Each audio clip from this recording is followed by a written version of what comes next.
5月的一个深夜，短剧后台的数据突然疯狂跳动，48小时8500万热度，连续2天霸占榜1。没有人能解释为什么2个演员的一场哭戏能让全网观众跟着心碎。你们不知道的是，这不是奇迹，这是柯纯和翟依莹第3次联手了。先说说这2个人，翟依莹，河南姑娘，圆脸甜笑，第一眼看上去就是那种邻家女孩的感觉。她演过太多甜妹角色，甜到有网友说她和某位顶流花旦有几分神似。柯纯呢，短剧圈的顶流小生，观众给她起了个外号叫西门小狗。一个善良天真，一个细腻深情，你说这2个人凑在一起能碰撞出什么？答案是眼泪。他们第一次合作是在《爱你不逢时》里，柏寒石和乔瑜光是剧名就已经写满了遗憾。爱的不合时宜这4个字，观众看完直接破防。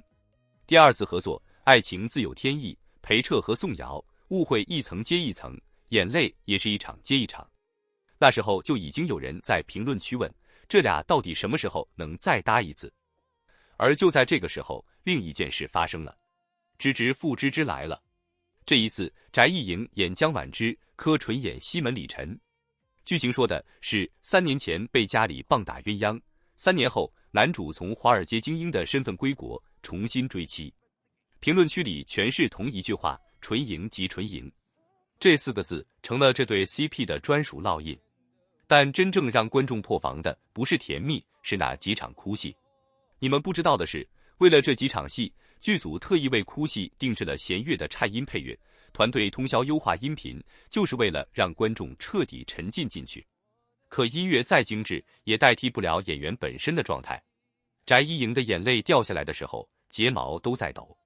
柯纯的声音一哽住，你会觉得这已经不是在演戏了。如果换作是你，你会怎么选择相信这是真的还是假的？其实答案没那么重要，重要的是观众已经被拉进去了。有粉丝说，看这场戏的时候自己也跟着掉眼泪，不是因为剧情有多狗血，而是因为那种情绪太真实。你们看过他们哭戏的，评论区扣个1，让更多没看过的人也感受一下这种代入感。而这背后其实藏着一个更深的原因，这不是他们第1次合作，也不是第2次，这是第3次。3次合作积累下来的默契，早就不是靠演技技巧能装出来的东西了。对手戏演久了，2个人的呼吸节奏、眼神落点会慢慢变成一种本能反应。镜头怎么切，情绪怎么接，他们几乎不用再刻意配合，身体已经记住了。有知情人士透露，这种长期搭档积累出来的信任感，才是观众口中所谓的诈骗式演技的真正来源。不是演员在骗观众，是观众被一种真实的化学反应说服了。直到多年后，大家才会明白，好的 CP 感从来不是靠人设堆出来的，是靠一次又一次的合作，一点一点磨出来的。那么问题来了，这对 CP 之后还会不会有新故事？答案已经揭晓了。就在不久前，2人的第4次合作官宣了，新剧叫《第25时区的情书》，故事讲的是青梅竹马，两小无猜，却因为万里时差和一次变故被迫分离，多年后重逢，把没说出口的心事全部说清楚。剧组在成都开机的那天，官方动态发出去10分钟，评论区就刷了1万多条，预约人数直接冲到了近10万。评论区告诉我，你猜这一次他们又会用哪一场戏把你的眼泪骗出来？是多年后重逢时一个压抑到极致却忍不住泛红的眼眶，还是一句看似平静却藏着无数遗憾与思念的好久不见？又或者只是一个轻轻的拥抱，一个停顿几秒的对视，就足以让观众瞬间破防？其实每一对真正成功的荧幕 CP 都有属于自己的催泪密码，有的靠轰轰烈烈的剧情，有的靠跌宕起伏的冲突，而他们最特别的地方却是总能用最克制、最细腻的表演，把最深的情绪慢慢渗透到观众心里。他们不会刻意制造眼泪，却总是在不经意间让人想起自己曾经错过的人，曾经来不及说出口的话。所以每一次合作，观众看的已经不仅仅是一部电视剧，而是一段陪伴自己成长的情感记忆。或许真正让人落泪的，从来都不是剧情，而是我们在角色身上看见了自己的青春、遗憾和那些再也回不去的时光。如果第4次合作还能延续这种情感共鸣，那么它很可能再次成为年度最令人期待的作品之一。回过头来看他们前3次合作，其实答案已经越来越清楚了，而且这种成功绝不是偶然。第一，真正长年累月建立起来的搭档关系，才能创造出镜头骗不了人的真实感。演员之间的默契，并不是拍几场戏就能培养出来的，而是在一次次合作、一遍遍磨合中慢慢积累。当彼此已经熟悉对方的节奏、眼神和情绪变化时，即使没有对白，一个眼神、一次停顿、一个细微动作，都能准确接住对方抛来的情绪。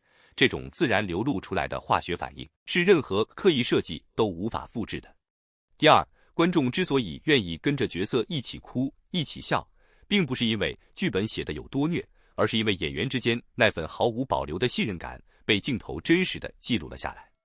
观众相信角色，也相信演员，所以才愿意把自己的情绪完全交给故事。第三，也是最重要的一点，真正优秀的 CP 从来都不是靠一部爆款作品一夜成名，而是在一次又一次合作中不断选择彼此，不断突破自己，最终建立起一种属于他们自己的品牌价值。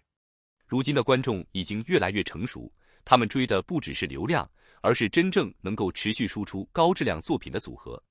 也正因为如此，每一次他们再次合作，都会让人觉得不是简单的2搭、3搭，而像是在见证一段彼此成长、共同进步的旅程。纯银这对组合用前3次合作，已经向所有人证明了什么叫做诚不欺我。他们没有依靠刻意炒作制造话题，也没有用夸张的营业去维持热度，而是一次又一次把最好的状态留在作品里，让观众心甘情愿地相信他们，支持他们。如今第4次合作已经正式启程，这不仅意味着他们将开启一段全新的故事，也意味着他们将迎来更大的挑战。因为前3次合作积累起来的口碑，已经让观众的期待值达到新的高度。每一个镜头、每一场情绪戏、每一次互动，都会被放在放大镜下观察。但换一个角度来看，这种压力何尝不是一种认可？能够连续4次合作，本身就说明他们已经成为业内和观众共同认可的黄金搭档。未来第25时区的情书究竟会不会再次创造经典？会不会诞生新的名场面？甚至成为他们合作以来最成功的一部作品？现在还没有人能够给出最终答案。但可以确定的是，当故事正式开始的时候，无数观众一定会再次坐在屏幕前，期待他们用新的角色、新的情感，再一次证明，真正打动人心的，从来不是营销出来的 CP， 而是时间沉淀出来的默契与真诚。而属于纯银的第4个故事，现在才刚刚开始。我们下期见。